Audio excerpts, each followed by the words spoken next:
Hola, buenas tardes. Soy Marisi Fortuna, profesora de literatura de la Universidad de Mayores.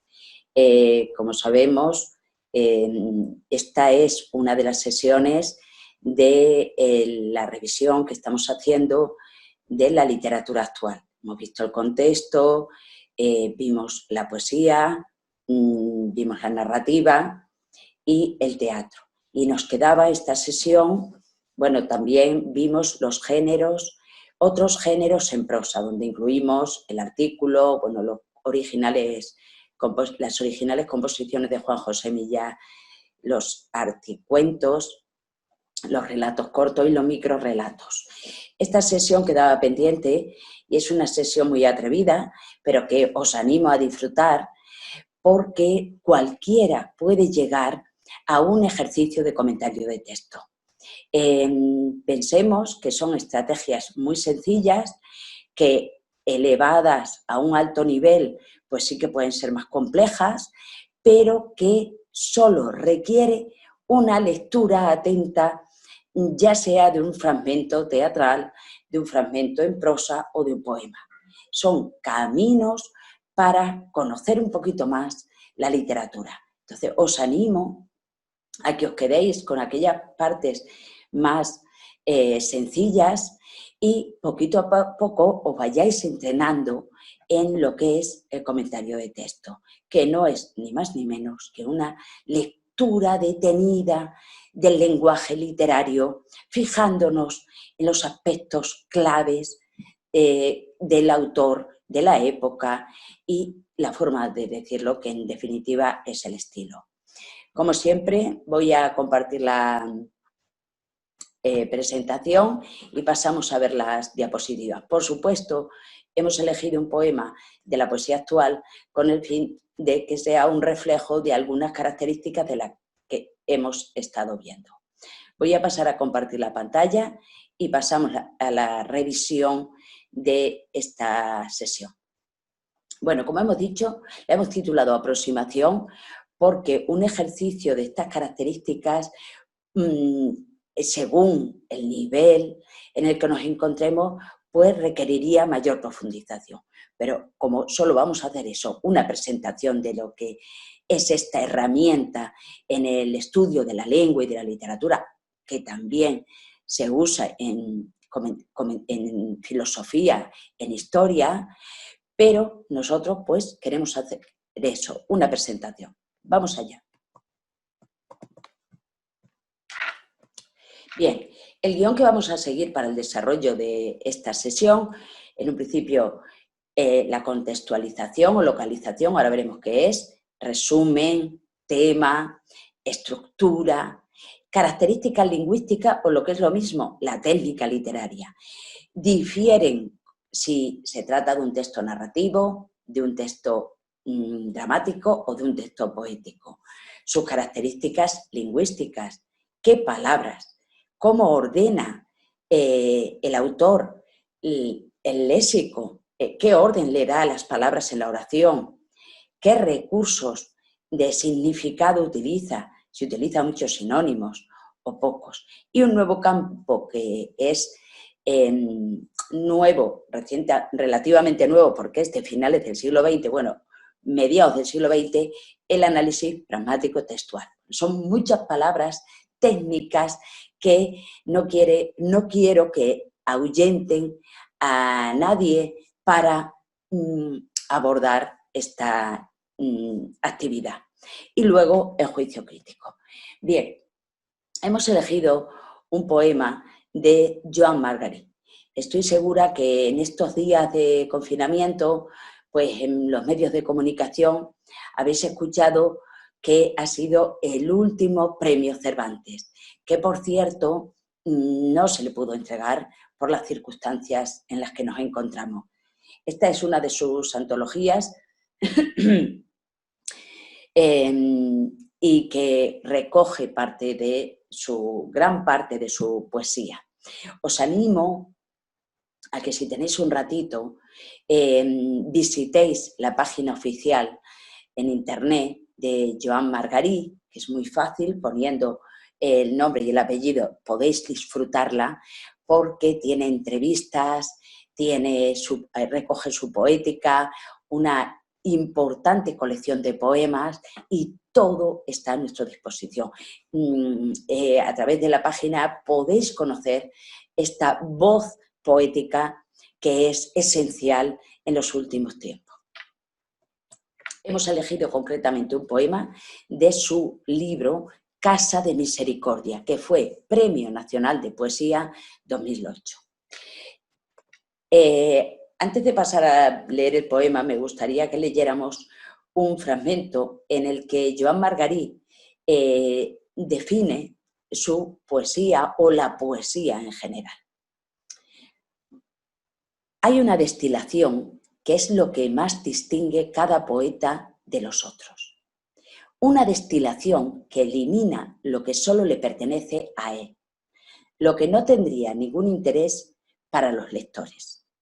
Es decir, para mí escribir un poema es, ante todo, buscar los universales, los que la vida ha ido dejando dentro de mí. Todo el mundo es muy parecido. Es por eso que un artista puede conmover a alguien lejano que no conoce. Lo que nos diferencia ante un hecho cualquiera, pongamos por ejemplo una desgracia personal, no es lo que nos pasa, sino la distinta capacidad y forma de explicarlo. Hacen mal algunos intelectuales elitistas de confundir las dos cosas y pensar que a ellos les pasan cosas muy especiales. Una concepción poética muy personal en la que Margarit incide sobre todo en esa respuesta, esa capacidad que tiene la poesía de delimitar una parte de la existencia, de la realidad que circunda al ser humano y el poeta le pone palabras. Por eso él habla de universales, los grandes temas universales del ser humano, de la existencia. Y la poesía, la capacidad que tiene para darle nombre a lo que sentimos los seres humanos. Por eso la poesía siempre nos emociona, nos entusiasma, porque nos ayuda a entender el mundo y también a entendernos a nosotros mismos. No en vano a los poetas se les llamaba ángeles caídos. El poema que hemos elegido es un poema muy sencillo. Aparentemente. Se llama Saturno. Vamos a leerlo. Observad que he puesto un 5, concretamente en el verso 5, porque esta estrategia es una de las más importantes y más útiles a la hora de hacer un comentario de texto, ya sea prosa, teatro o poesía. Enumerar las líneas. ¿Esto qué nos permite? Pues referirnos a un verso con mucha más facilidad. Si tengo una figura estilística, un recurso, algo que tengo que comentar en el verso 3, ver el verso 5 me va a permitir rápidamente localizarlo. De igual manera, en la prosa. Este poema es cortito, pero dirige nuestra mirada con mucha facilidad para referirnos a los versos y a los fenómenos que suceden en el poema. Vamos a leerlo. Perdón. Saturno. Destrozaste mis libros de poemas. Los lanzaste después por la ventana. Las páginas, extrañas mariposas, planeaban encima de la gente. No sé si ahora nos entenderíamos, viejos, exhaustos y decepcionados. Seguramente no. Mejor dejarlo así. Querías devorarme, yo matarte, yo, el hijo que tuviste en plena guerra. Es un poema intenso que nos habla con palabras fuertes, cargadas de significado. Cuando usamos las palabras, cuando hablamos de las palabras en el poema, las palabras adquieren mayor relevancia. Esto en literatura se le denomina lenguaje connotativo. La palabra guerra está cargada de significado. No solamente habla de un conflicto, sino que tiene muchas más sugerencias. Y todo en el poema se mezcla para crear más emoción. Bueno, como vemos, un poema de 9 versos, aparentemente nos puede parecer sencillo, parapetado por el título, también lo llamamos nosotros paratexto, porque no está incluido en el texto, pero pertenece a la composición. El título es Saturno, todos por nuestro conocimiento general, por nuestra competencia cultural, sabemos que Saturno es el paralelo en la mitología romana de Cronos, del dios Cronos, de la mitología griega, y tiene una serie de significados que también están creando unas sugerencias en nosotros desde que los leemos. ¿De acuerdo? Quiero insistir mucho que el lenguaje literario es un lenguaje plural, polisignificativo, plurisignificativo, como queráis. No podemos agotar un poema en una sola lectura. En esa primera lectura podremos disfrutar del sonido, de los versos, de las palabras, de la manera de organizarlos del poeta, pero será una reiterada lectura del texto literario lo que nos permitirá conocerlo y llegar a lo más hondo de él. Cuanta mayor sea nuestra competencia, nuestro conocimiento cultural, mayor será el placer estético. Bien, en cuanto al apartado de contextualización y localización, esto es quizá para personas que se acercan a un poema, a un texto, que tienen conocimiento general de la historia de la literatura. Es un apartado que no nos debe preocupar y se puede hacer hasta el final. Se trata de hacer una introducción de las características generales del autor, del movimiento literario en el que se encuadra. En este caso, incluso en su poemario, ese poemario que hemos presentado al principio. En este caso, pertenece a la poesía actual, tendencia literaria que nosotros hemos visto, y está ligado a una tendencia que hemos visto, la poesía de la experiencia.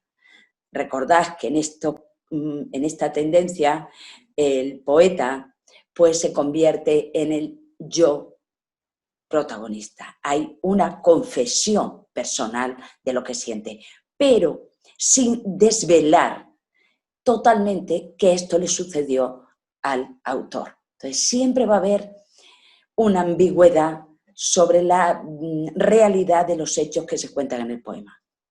Bueno, habría que hacer un resumen del contexto histórico en el que se sitúa Margarit en la segunda mitad del siglo XX, poeta también que trasciende las primeras décadas del siglo XXI, que está viviendo los cambios de la revolución tecnológica, todo eso que nos ayudaría a entenderlo.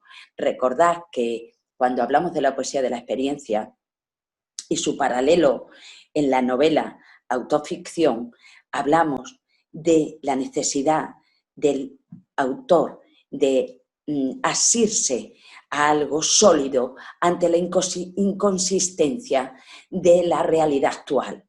El terrorismo, los grandes problemas de la ecología, el feroz capitalismo, pues presentan a un protagonista indefenso, más aún con las circunstancias que estamos viviendo ahora. Parece que todo es visionario. Seguimos. He puesto el poema otra vez porque quiero que lo leamos otra vez, para que vayamos desgranando qué pone aquí. De Saturno. Destrozaste mis libros de poemas. Los lanzaste después por la ventana. Las páginas extrañas mariposas planeaban encima de la gente. No sé si ahora nos entenderíamos, viejos, exhaustos y decepcionados. Seguramente no. Mejor dejarlo así. Querías devorarme, yo matarte, yo, el hijo que tuviste en plena guerra. Vemos cómo nos vamos con las sucesivas lecturas, vamos aproximándonos al conocimiento global del poema. En cuanto al resumen y al tema, se trata de hacer un depurado de la esencia del tema. En poemas que, como este ejemplo, pues pertenecen a una tipología mucho más prosaica, una poesía que es cercana al lector, es muy fácil parafrasear un breve resumen. Parece que el yo poético se lamenta por un acontecimiento de su pasado, concretamente con uno de sus padres, y le reprocha su frustrada o que quisiera frustrar su vocación literaria. Parece. Todos tenemos cuentas con el pasado y las relaciones personales, las relaciones familiares han sido siempre motivo de análisis literario porque es esencial en la existencia humana. Entonces, podríamos parafrasear así el contenido del poema. Y el tema, pues, cada uno sería libre de expresarlo libremente, pero recuerdo de juventud, recuerdo trágico y triste, recuerdo triste de juventud.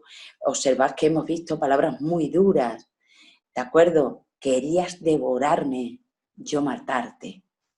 Vamos uniendo conexiones culturales. Os recuerdo que Rubens representó a Saturno devorando a sus hijos. Esto está inspirado en la mitología romana, en la mitología clásica, porque Saturno, por temor a que sus hijos le robaran su posición, pues los devoró. Esto ha sido un motivo literario permanente. Es larga la referencia a Saturno, pero el autor nos hace un guiño con la poesía clásica, que esto es culturalismo, ¿de acuerdo? Exige a un lector que conozca esta clave cultural de la tradición. Esto entronca, por lo tanto, la poesía, relaciona la poesía de la experiencia también y con su huella de la poesía culturalista que hemos visto en otros temas. Entonces, en esos dos apartados se ceñiría el resumen y tema. En cuanto a la estructura, siempre tenemos que hablar de la estructura externa, que es lo que vemos, pues vemos una estrofa de 9 versos, exclusivamente parapetada por el título Saturno, ¿de acuerdo? En mayúscula, que eso es importante, porque hay un énfasis. Cuando ponemos algo en mayúscula, queremos destacar una información y eso es relevante. Entonces, es lo que vemos aparentemente. Si vemos un texto muy compacto, esto nos está expresando idea de densidad de contenido. No quiere dispersar la atención, como le ha ocurrido en este caso al poeta. Y en cuanto a la estructura interna, tenemos que observar si hay algún quiebro en el contenido que nos indique que hay una división del contenido, ¿de acuerdo? Entonces, es cuestión de observar. Puede que no haya esa división, que se presente la información como un todo único, pero tenemos que observarlo. Vamos a verlo. Observad que un primer planteamiento puede ser este. En primer lugar tenemos el título y parece que en el verso cuarto hay un cambio en el contenido. Observad que la primera parte se centra más, destrozaste, lanzaste. Hay una apelación al tú poético, a ese tú con el que habla, probablemente la madre. Yo, el hijo que tuviste en plena guerra o el padre, da igual, no es importante, no es necesario.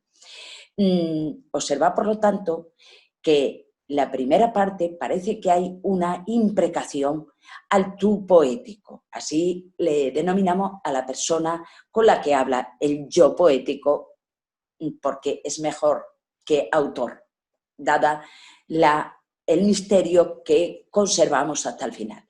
Sin embargo, cuando hablamos de la segunda parte, pues ya hay una referencia a los dos. Los protagonistas, los sujetos de la segunda parte es la relación entre los dos.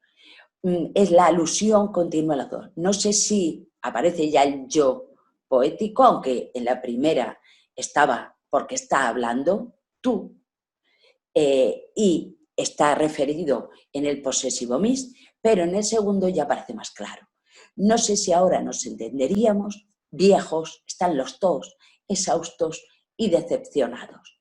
Seguramente no, mejor dejarlo así. Querías devorarme. El tú que ya está bien presente en la primera parte y ahora parece rotundo yo matarte, el yo poético, yo le parece poco, enfático, en castellano es enfático el uso de yo. Yo, el hijo que tuviste en plena guerra. También, esta es una posible estructura, pero se pueden plantear más. Observad que el poema también tiene una estructura circular, porque empieza con el título de Saturno y el penúltimo verso, casi a punto de cerrar, se cierra con el verbo devorar, con el infinitivo devorar. Y entonces está creando un círculo en el que el yo poético está inmerso, de sus recuerdos, puede ser perfectamente. Bien, hay un aspecto que ahora reiteradamente estudiamos en lengua y en literatura, a raíz de un estudioso del siglo XX, que es ¿para qué se escribe el poema? En este caso, o ¿para qué se escriben los mensajes? Pues es largo, las funciones del lenguaje son 6, pero nosotros vamos a ceñirnos exclusivamente a las que se dan en el poema, ¿de acuerdo? Pues en el poema podemos ver que, en primer lugar, hay una preocupación por el uso, por la selección de las palabras, y en ese caso hablamos de finalidad poética, presentar algo bello, de alguna manera extraordinaria, ¿de acuerdo? Es indudable que este poema tiene una finalidad expresiva, sirve de desahogo al yo poético para expresar todo eso que araña en el alma y en el interior al poeta, y por supuesto hay también una llamada de atención a un tú, ¿de acuerdo? Sea el lector, sea cualquier persona que lea este poema. Se puede poner en lugar de los dos personajes que aparecen en el poema, por llamarlo de alguna manera. Entonces, las tres funciones confluyen en el poema. No perdamos de vista que el primer verso tiene también un significado especial, porque habla de la literatura en la propia literatura. A eso le llamamos nosotros también metaliteratura, que es un tema muy habitual en el siglo XX y principios del siglo XXI. El escritor utiliza la literatura para hablar sobre su preocupación sobre ella. Bien, ahora entraríamos en la parte de las características lingüísticas, es decir, qué recursos utiliza el autor, ya sea texto dramático, texto narrativo o poético, para crear un lenguaje bello. Esto lo conocemos con el nombre de la retórica o también las figuras estilísticas, ¿de acuerdo? Como he dicho antes, sería demasiado pesado ir pormenorizadamente analizando las figuras estilísticas. Es una invitación a que os adentréis en el conocimiento de las mismas, porque es un juego estético maravilloso, pero no me ha parecido oportuno hoy extenderme en este apartado que es demasiado árido. Los recursos son muy variados, desde el orden de las palabras en el poema. Normalmente hablamos sujeto, verbo y complementos. La alteración, pues, cambia el sentido del texto. Importancia de los pronombres. Fijaos aquí, ¿qué importancia tiene?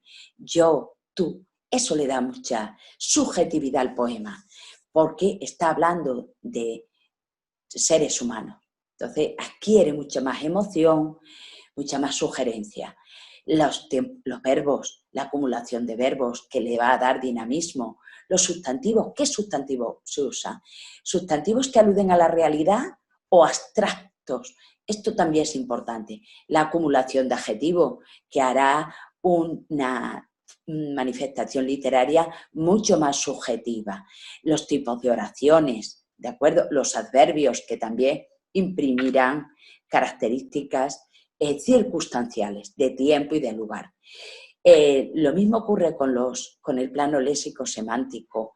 Tenemos que observar qué uso del lenguaje hace. Si hace un uso elaborado, estos tecnicismos que aparecen, variedades diafásicas, si hay expresión de registro lingüístico según la formación, el grupo social, ¿de acuerdo? Si es un lenguaje muy elaborado, según diastrática en relación al registro culto, vulgar, coloquial, y diatópica, si las variantes están relacionadas con la geografía.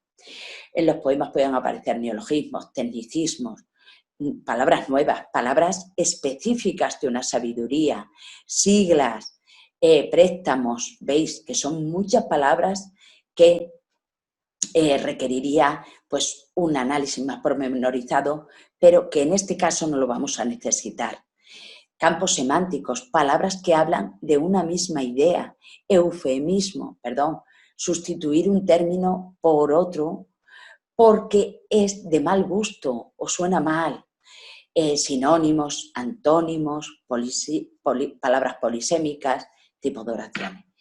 El plano fónico también es muy importante. En este plano está la rima, la medida, repetición de fonemas que pueden sugerir en el lector cambios de entonación, mucha acumulación de interrogaciones, preguntas, respuestas, entonación exclamativa, interrupción. También la interrupción tiene marcado simbolismo en los poemas, inclusión de rimas o juegos fonéticos. Los juegos fonéticos, ya os lo he comentado, que es la acumulación de aliteraciones, repetición de fonemas que pueden sugerir lo que se nombra.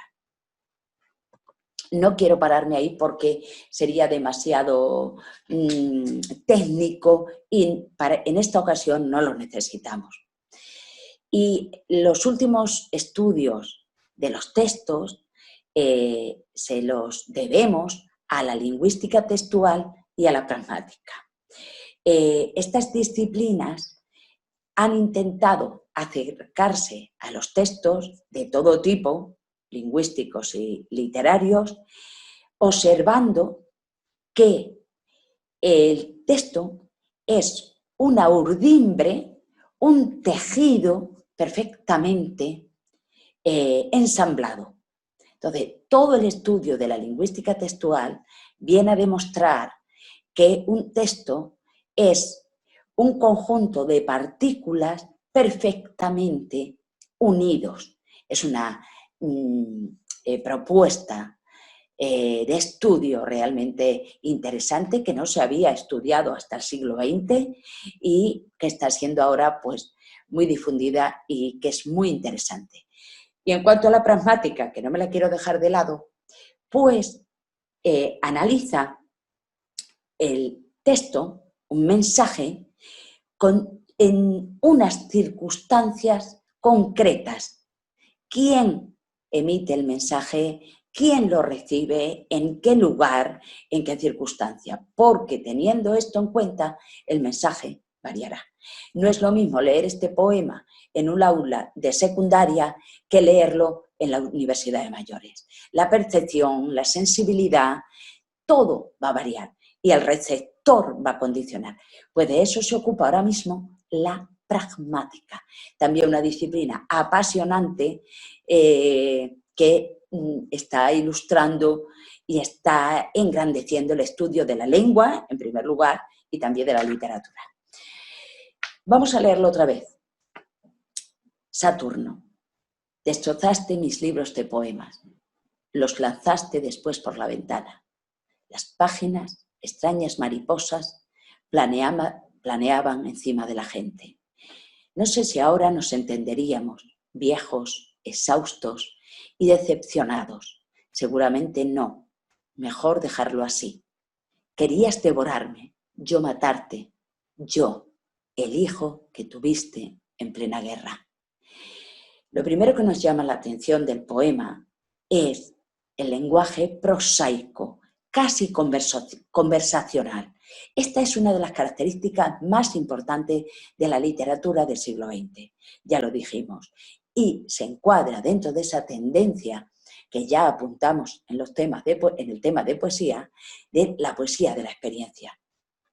El poeta utiliza el poema para expresar una emoción, un sentimiento, algo que le roe en sus entrañas, en su interior.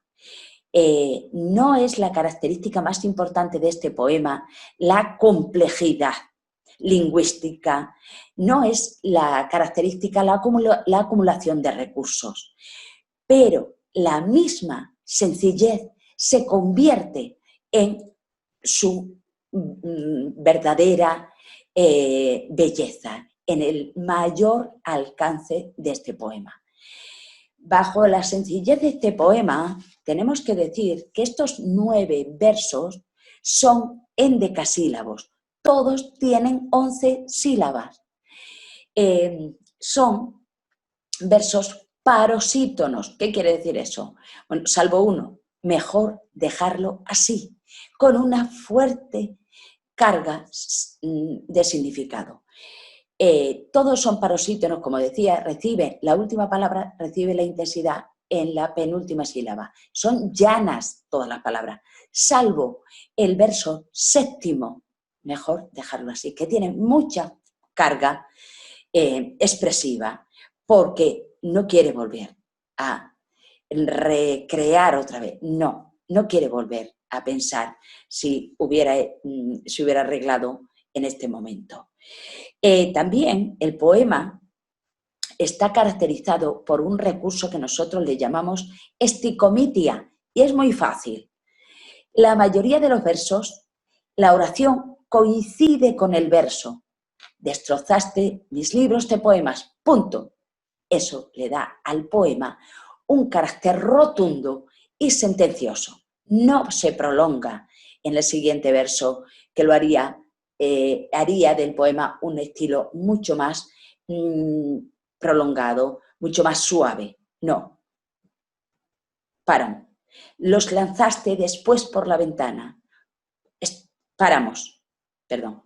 Y ahora sí, hay un encabalgamiento, cuando la oración no cabe en el verso y se prolonga al verso siguiente. Las páginas, extrañas mariposas, planeaban encima de la gente. Esta metáfora, pues, la ha dispuesto en 2 versos, porque ha considerado que tiene esa belleza, es de una belleza exquisita, comparar cómo caían los poemas por la ventana, que puede ser una imagen libre del poeta, puede que no se ajuste a la realidad, pero el autor lo asocia a las mariposas, extrañas mariposas en el aire.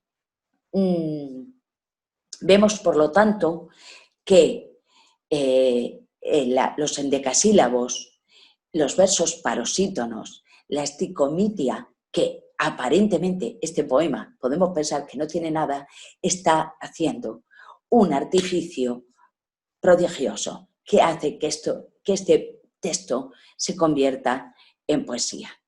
Es indudable, como hemos dicho antes, que la reiteración de los pronombres mis en ese caso determinante posesivo, perdón, lanzaste, te, destrozaste, está dando una gran fuerza expresiva también al poema. En cuanto al léxico, vemos que no hay un léxico complicado, es un léxico sencillo, habitual, salvo la concesión que hace el guiño culturalista que ya hemos dicho de la palabra inicial del título que le da esa belleza. Es un poema, veis, que no se caracteriza por la complejidad retórica ni por la acumulación de recursos, pero que nos, pues que nos llama la atención por el tema. Está ajustando cuentas con el pasado, por llamarlo de una forma prosaica también. Es un recuerdo que tiene el yo poético y aflora en su etapa madura. No sé si ahora nos entenderíamos viejos, exhaustos y decepcionados. Y quiere plasmarla para liberarse de ella. Seguramente no. Vemos, por lo tanto, que la poesía no significa acumulación de complejidad, ni un lenguaje excesivamente difícil, sino que está al alcance de todos. Si hubiera que resumir una clave para acercarse a la literatura, una herramienta para acercarse a la literatura sería leer, leer y leer. Leer el texto. Un texto literario es un lenguaje muy, muy complejo que siempre esconde algo. Y la lectura reiterada del texto nos llevará a descubrir ese enigma. Por supuesto, todo comentario de un poema, de una novela, acaba con un juicio. La literatura está condicionada exclusivamente por el gusto. Somos libres para decir si un poema nos gusta o no. Nadie nos debe imponer su criterio. Nos puede orientar, ilustrar, dirigir, pero nunca imponer. Nosotros elegiremos y es el momento de expresar si nos ha gustado el poema o no y por qué. ¿Y por qué? Si te ha llegado, te ha emocionado, lo has sentido, se corresponde con una emoción, con un pensamiento que está relacionado contigo, te has sentido identificado y miles de reflexiones que sugiere siempre el lenguaje literario y que nos ayuda a comprendernos mejor. Bien, para acabar este capítulo, yo he elegido una cita de Javier Cercas y también la he modificado sutilmente porque él habla de la novela. La recoge en su última novela y a mí me parece muy interesante. Mirad, en la literatura la mitad la pone el autor y la otra mitad el lector. Lector. Quien lee un texto se adueña de ese texto. Es suyo y el lector es libre para sugerir, interpretar y apropiar ese texto. ¿De acuerdo? No hay saberes absolutos en la lectura de una obra literaria. La nuestra será la mejor. Bien, voy a dejar de compartir ya la pantalla. Espero que por lo menos os haya abierto el camino a lo que nosotros conocemos como comentario de texto en una versión sencilla, próxima, cercana, para que empecéis también a fijaros en los aspectos literarios que os pueden interesar y que os ayude pues, a disfrutar de una buena obra literaria.